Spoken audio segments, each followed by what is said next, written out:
Hello, Petals. How you doing? How's it going? How's your week been?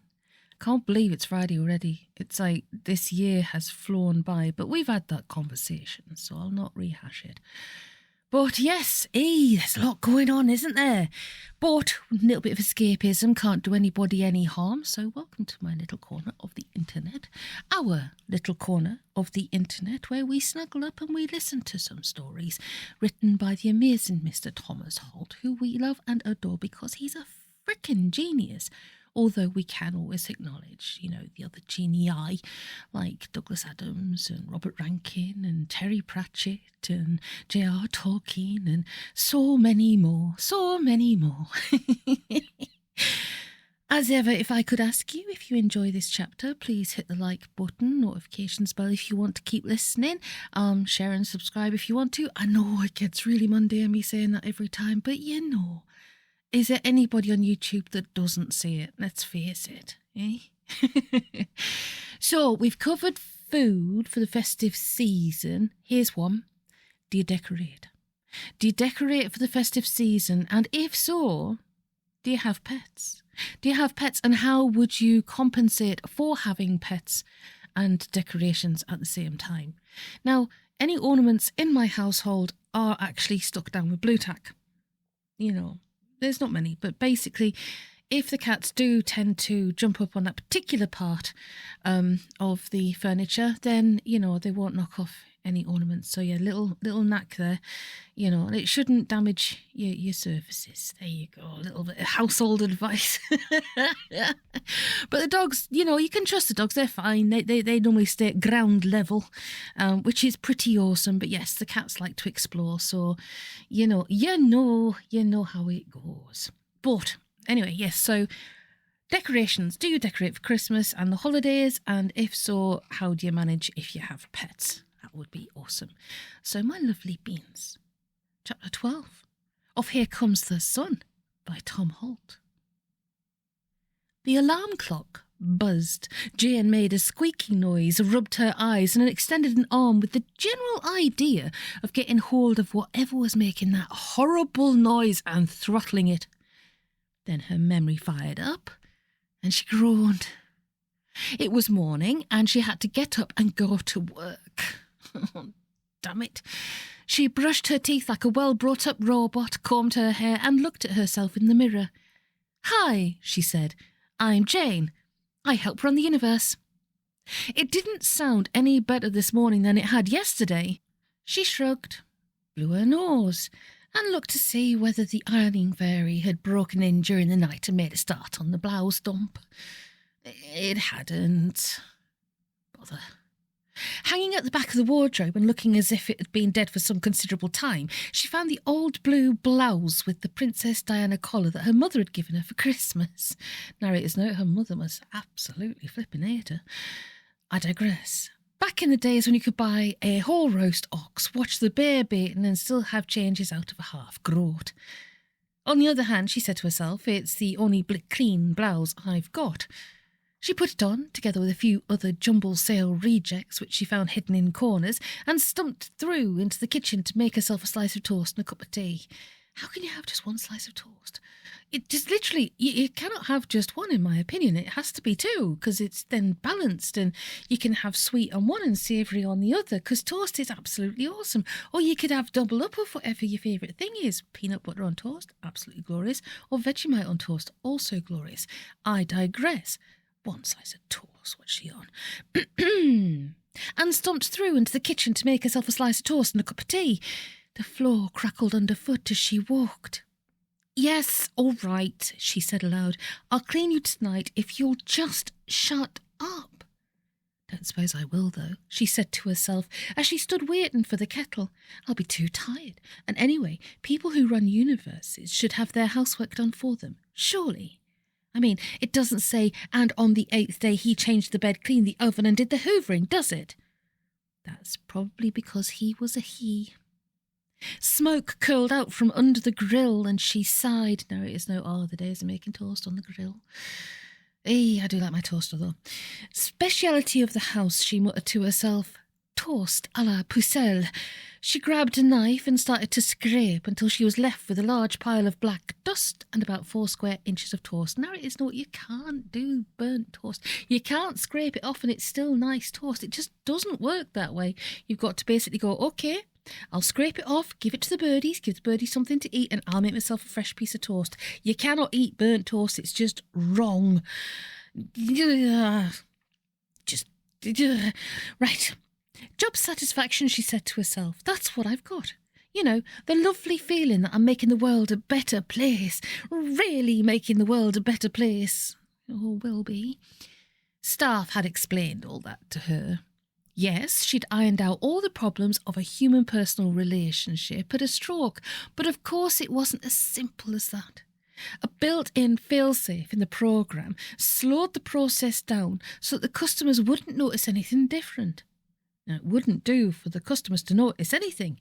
They'd get restive, start believing in things. Bad for morale.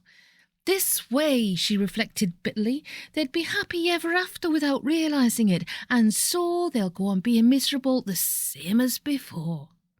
Yes, she said to the kettle, but I did manage to get them to replace the sun, remember? I mean, the kettle looked at her without saying anything. Didn't need to.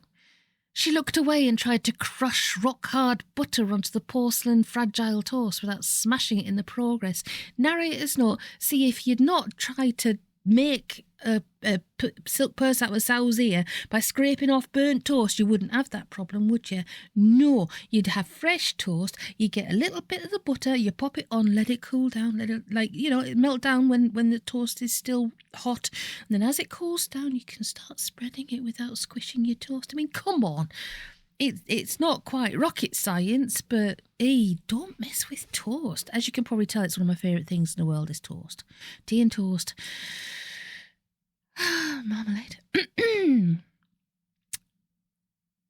The kettle looked at her without saying anything. It didn't need to. She looked away and tried to crush rock-hard butter onto the porcelain fragile toast without smashing it in the process.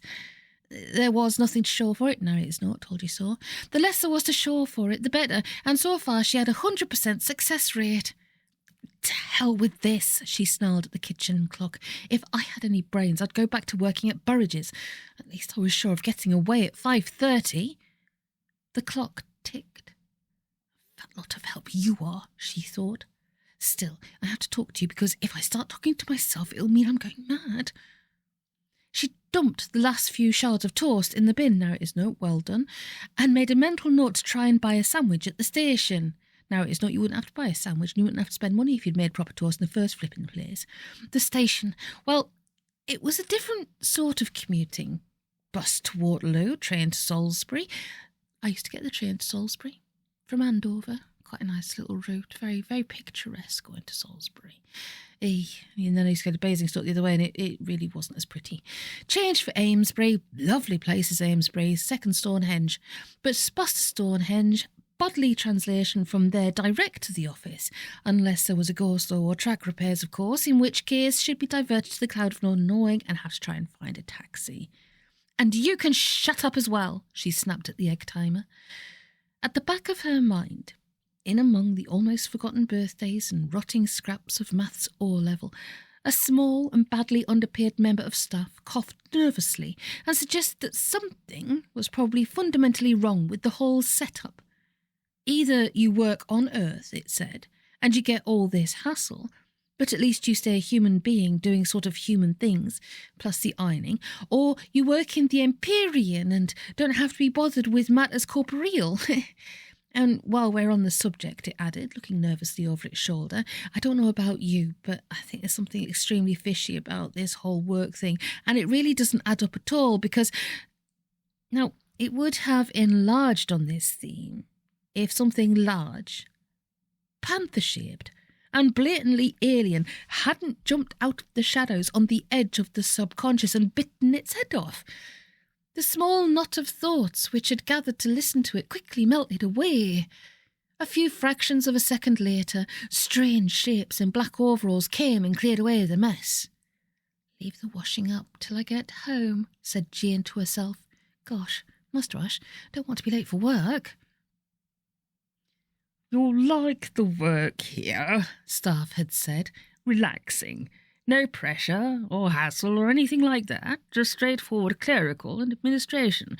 You'll probably need a rest after all that, recently." The phone rang again. Jane stuck her tongue out at it and then picked up the receiver. "This is Phil from Audit," it said nastily. "Look, aren't those 1998 projections down yet? You promised we'd have them a fortnight ago, and we're completely stuffed without them." Jane sighed and went into answer phone mode. "My name's Jane," she said. "I've only been in this office a week, and I haven't the faintest idea what I'm supposed to be doing or what is going on. If you would care to explain exactly what it is that you want me to do, I'll get onto it as soon as I possibly can. Thank you."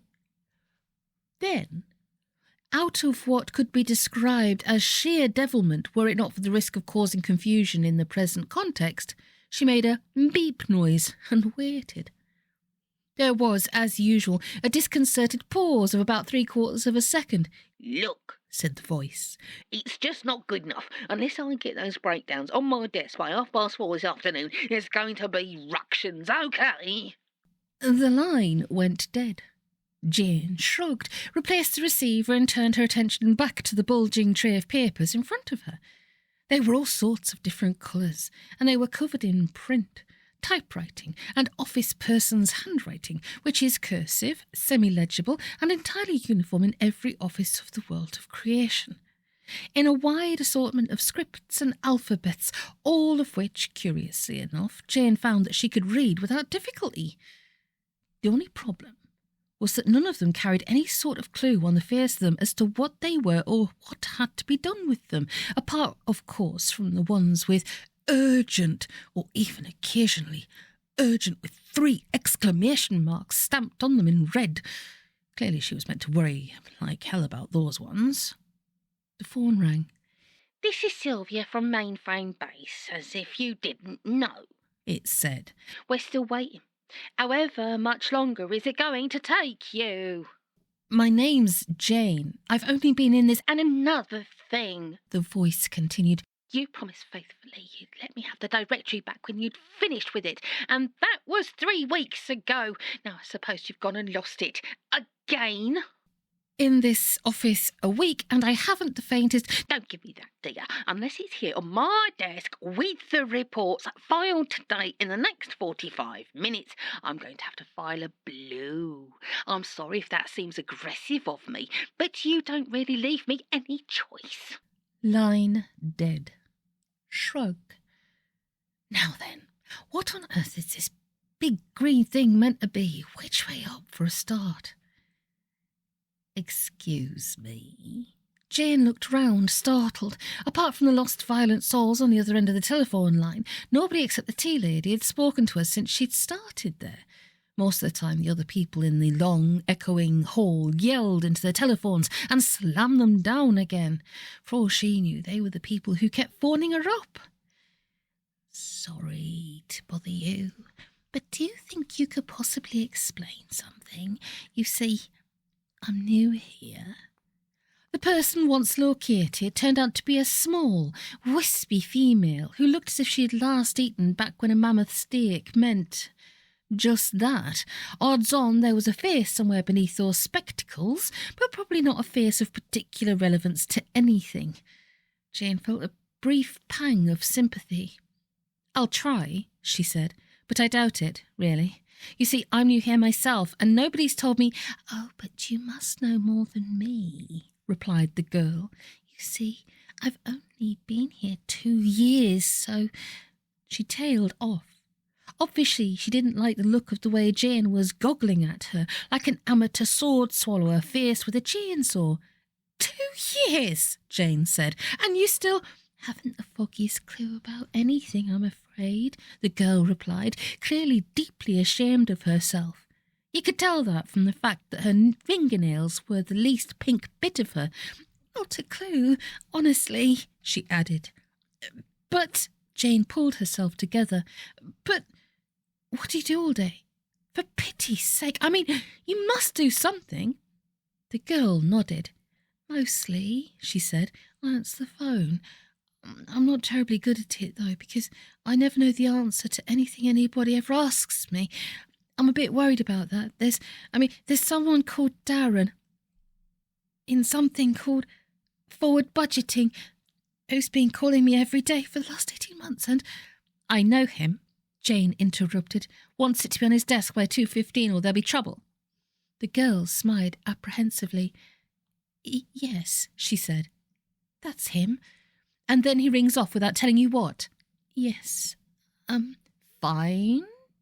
Jane breathed in slowly and deeply. And nobody else you've asked can help you. The girl frowned. Oh, I haven't asked anyone else, she replied. I mean, they all look so busy. I was afraid to bother them. I only asked you because you look, well... The girl trailed off, her fingernails now looking positively anemic. Jane looked around the room. It was true that, apart from herself and the girl, everyone else did look extremely busy.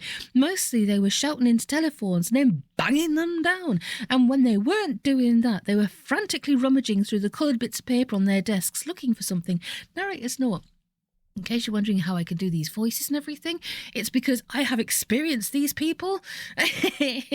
And the forms, especially when they've got a clipboard. You know, got the form, you've got the piece of paper. It's the most important thing in the world, like the second coming of Christ. It's like, get a grip.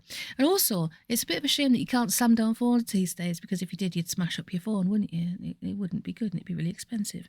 There's nothing as good and satisfying as slamming down the phones in the old days and getting told off for it. I digress. Just out of curiosity, Jane asked, what did they take you on as? Computer operator, replied the girl. Only the computer doesn't seem to work, does it?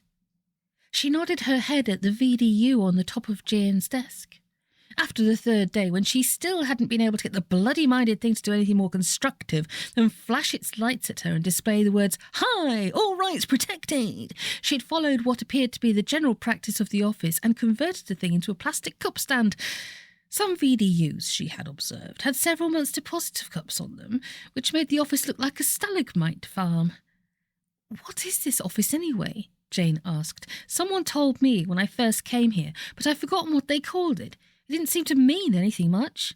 Oh, we're processing, the girl replied, with a hint of crazy pride in her voice. I think we're terribly important, or else why do people from other offices keep ringing us up all the time? Oh, do excuse me. She looked away and answered the telephone on her desk. Jane didn't need a vast amount of imagination to reconstruct the conversation from the side of it she could hear. Let me guess, she said, as the girl lowered the receiver. That was Dave from Throughput, and unless it's in his tray by 3 o'clock, the world's going to end. The girl smiled at her. So you do know what's going on, she gasped. Jane shook her head. I'm just a good guesser, she replied.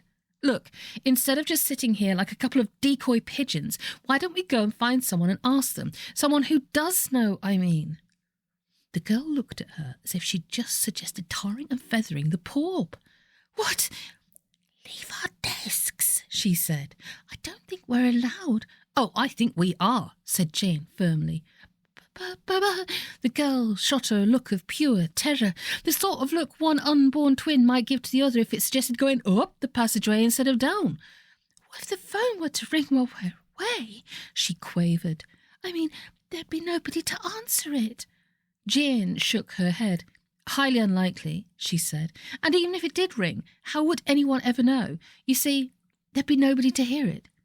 The person at the other end would know, replied the girl, her lower lip quivering. Wouldn't they? Their word against ours, Jane said fiercely. Indeed, Henry V couldn't have said it better. In this mood, not only would Jane have had them into the breach once more, she'd have made them wipe their bloody well feet first. Come on.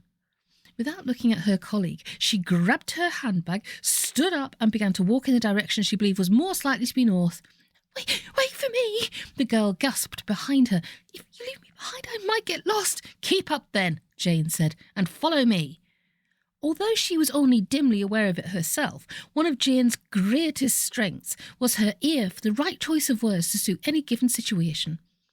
Thus, when at last they came upon a man sitting at a desk who wasn't talking on the phone, some internal word selection system put the magic phrase into her mouth without her having to think at all. "All right," she said. "Where is he? I want to talk to him now." The man looked up at her, terrified. "You can't," he replied. "He's in with them." Jane tightened the focus of her ferocious expression. "How long has he been in there?" 20 minutes, the man replied. "Half an hour, 40 minutes at least." Jane breathed out, and if her breath didn't consist of blue hot flame, it was only because of the no smoking sign.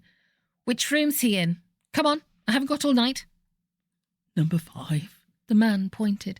As Jane turned her head to follow the line he was indicating, his phone rang, and he dived for it like a drowning man after a lifebelt. 2/3 of a second later, he was shouting at someone. "Right," Jane said, and she beckoned to her acolyte. "Now we're getting somewhere. Come on." The girl stood, rooted to the spot. "But we can't," she said. "He's in with them," the man just said. Jane turned her head and smiled. "Do you have any idea who he is?" The girl shook her head. "Me neither," said Jane smugly. "And what about them? You know who they are?" "No." "Well then," Jane replied briskly, "what you don't know about can't hurt you. Well-known fact. Coming." She marched up to the door, which had a big, slightly grubby 5 on it, knocked twice and pushed open the door. Then she stopped. She was standing in a restaurant. Furthermore, she was wearing a black skirt, shiny with age and the condensation of greasy food and sweat, topped by a white blouse and a pinny whose origins at least were decorative. She was holding a tray with 3 heaped plates of pasta on it. The door behind her closed. "Come on, for Christ's sakes," shouted a fat man, one of 6 fat men sitting around a table with a red and white checked tablecloth on it. "There's people starving to death." "I know," said a voice which Jane recognised as her own. "Half the population of the Sudan for a start. This lot would keep most of them fed for a week, though it wouldn't do their arteries any good." 12 round, piggy eyes stared at her. "Right," she said. "Who's having what?" For 6 weeks, a long time ago now, Jane had been a waitress in a little chef on a ring road south of Nottingham. 6 weeks was all she'd been able to take, because she'd come to the conclusion that feeding fattening food to fat people is basically immoral. But while she'd been there, she'd learned how to balance 7 plates at once while clearing up after a small child who's been sick after 3 consecutive Knickerbocker glories, how to serve a fried breakfast to 3 lorry drivers who were trying to look down the front of her blouse without hitting them with the ketchup bottle, how to watch 37 eggs being fried simultaneously in dirty fat without becoming a vegan. She knew the ropes. Said the fattest fat man, and pointed vaguely. Jane deposited the plates, turned on her heel, and walked away as quickly as she could. Before she could make it to the door she'd come through, however, she nearly collided with a 4-foot-high black-haired woman with her hands on her hips, who stood blocking her way. "Listen," the woman hissed, "'cause I'm only saying this once. Don't sass the customers, right? Now, there's 2 lasagnas over by the window." As if in a dream, Jane allowed herself to be diverted into what had to be the kitchen, where she found 2 plates of lasagna waiting for her. She picked them up and carried them to their recipients, who thanked her. "Next," the fattest man was saying. "Policy. Anybody got anything to say about policy, guys?" "It's a great policy we got there, Rocky." "Yeah, don't let's fool around with it. It's working just fine." Jane's feet, meanwhile, had walked her back to the kitchen, where she took delivery of 3 portions of veal. There was a lot of cream on the veal, she noticed. In fact, if the proprietor of this restaurant took to buying his dairy products from Europe in future, there was a fair chance that the Common Agricultural Policy might make it after all. Jane frowned. "Table for 6, hissed the short woman in her ear, "and don't get fresh." "I thought you were only going to tell me once," Jane replied, and darted through the door before a reply could be mustered. Stock take, the fattest man was saying. Anybody know if we got any stock, fellas? Sure, Rocky, we got all the stock we can handle. Don't worry about a thing, Rocky, it'll be just fine. As Jane approached, the 6 men fell silent, and she could feel their eyes on her again, like overfed leeches. She put the plates down and turned to withdraw. "Did I hear you right, lady?" said a fat voice. Slowly, Jane turned round. She was smiling. "I beg your pardon," she said.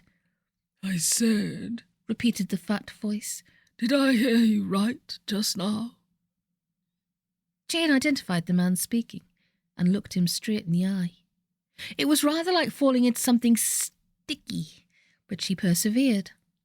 "That depends," she said, "on what you thought you heard me say." The man jutted some of his chins at her.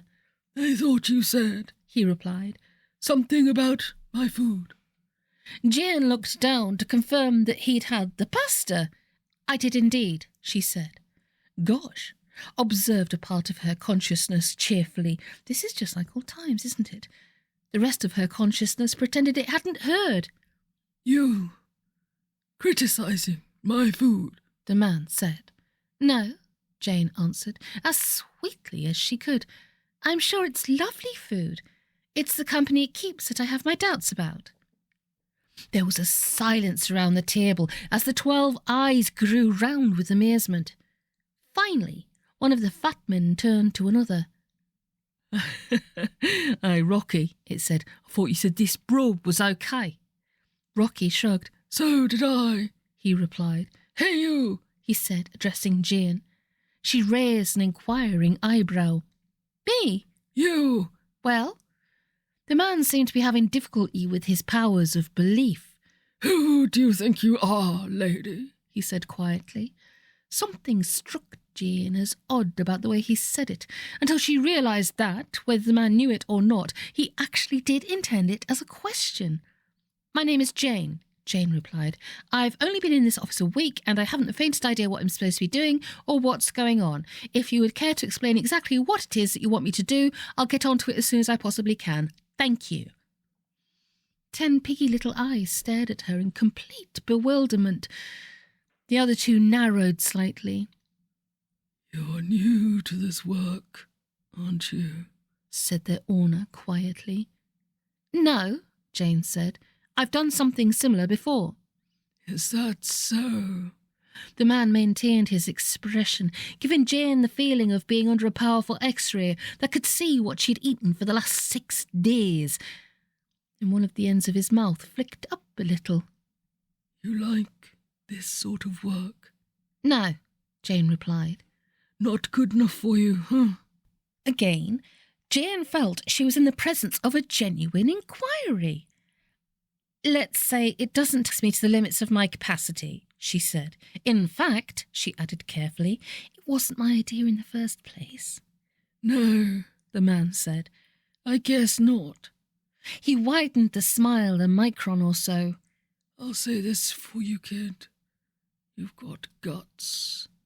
"So have you," Jane replied involuntarily. "Lots and lots of them."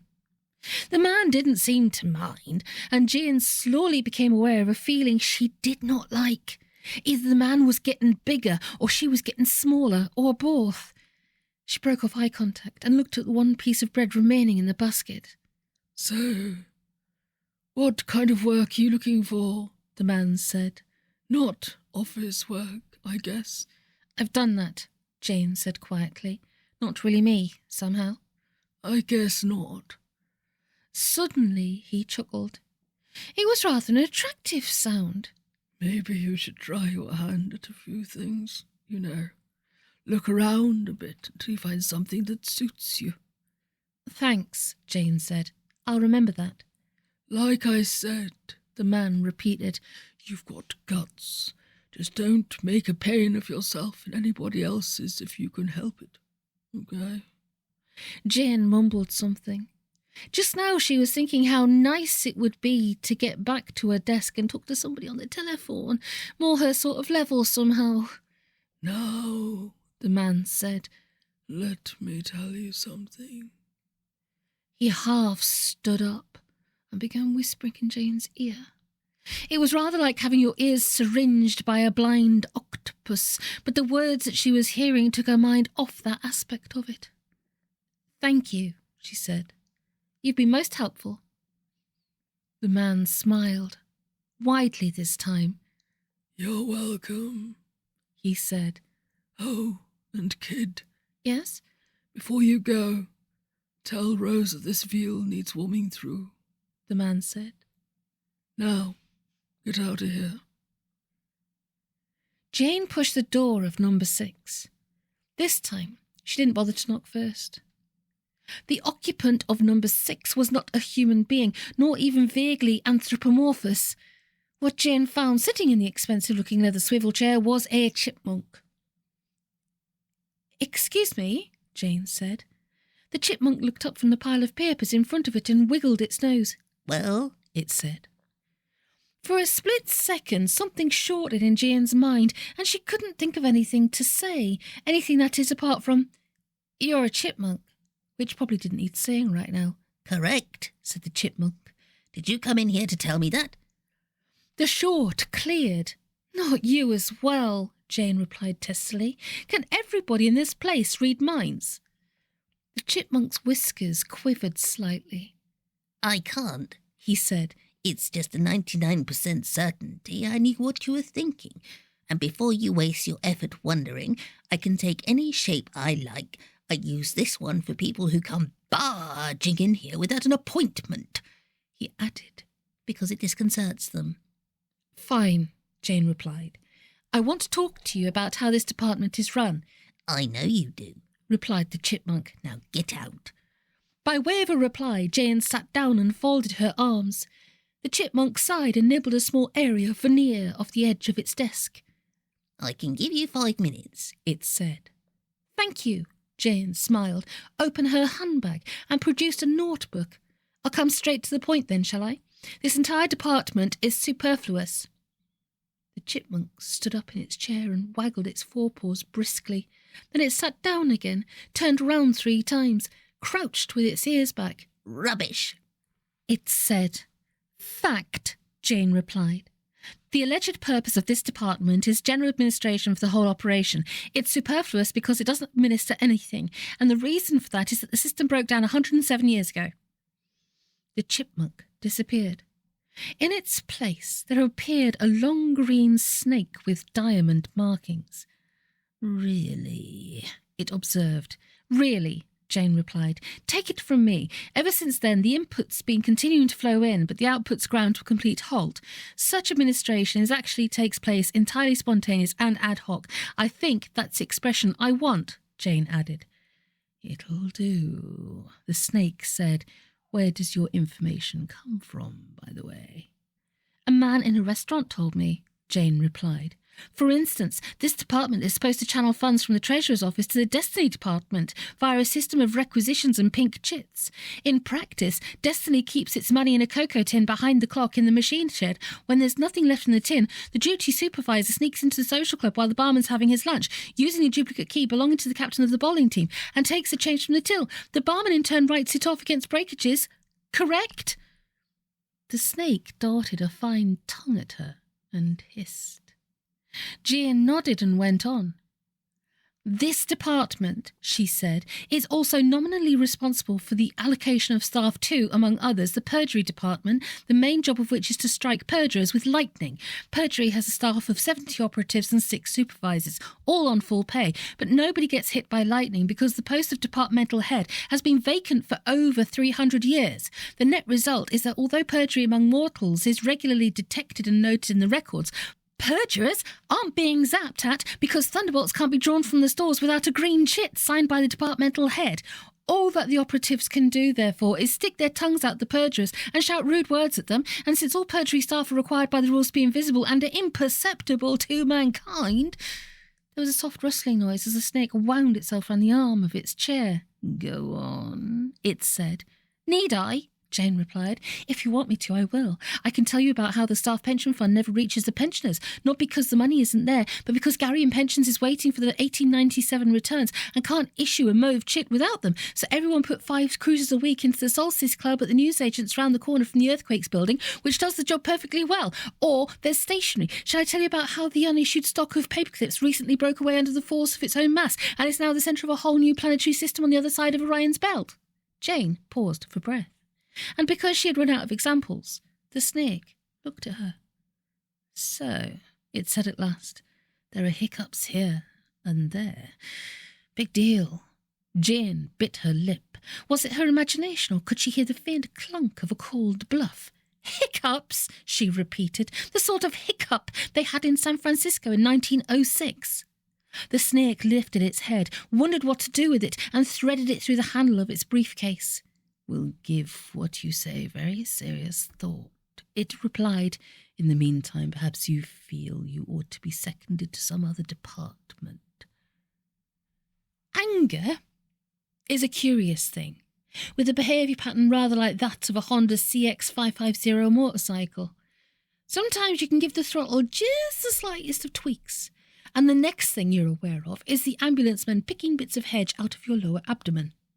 Sometimes you stamp the gear lever down into fourth and twist the throttle right round, and the beast just looks up at you out of its cow-like instrument panel and slows down to a gentle stroll.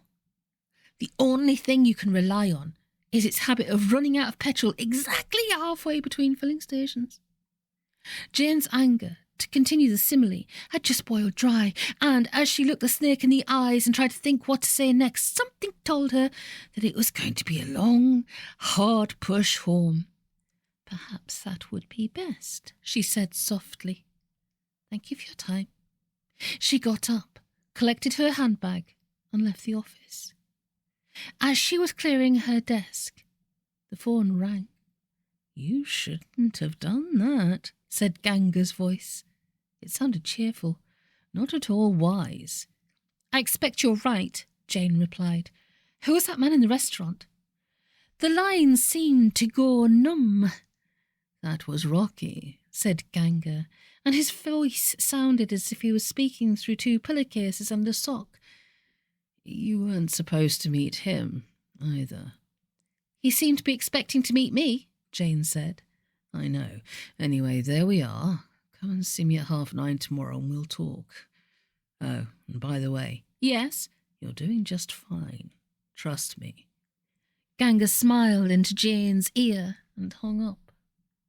Hey, who is Rocky? What's going on? Are we going to find out in the next episodes? I am sure we will. So I'm trying to keep up to date with all of these recordings, and yes, because we're going to have a lot over the next few days, and because next week's that day. Dun dun dun. And as I said, I mean, I was thinking I could start on Christmas Eve and just take some few shifts, like kind of like do like some on Christmas Eve evening, yeah. And then Christmas morning, Christmas afternoon, Christmas evening, and maybe even Boxing Day and New Year's Day, because it's bleak between Christmas and New Year's, isn't it? It's bleak out there, you know. Everybody's like trying to go and refill their cupboards because apparently, you know, filling them up to bursting capacity is actually capable of being decimated over like 2 days, and they still want more even though they've got full bellies. And I don't know what I'm whiffling on about on this one. But my lovely beans, I appreciate you, and especially when you hit that like button and the notifications bell, and keep the hamsters happy, and the alpacas and the llamas and the polar bear Eric, who's a little bean as well. Thank you for tolerating my waffling. I appreciate you. I really do. And if you're too hot, hydrate. If you're too cold, wrap yourself up warm. Have a nice hot cocoa. And most of all, get good rest and stay safe. Catch you later, pedal. Take it easy.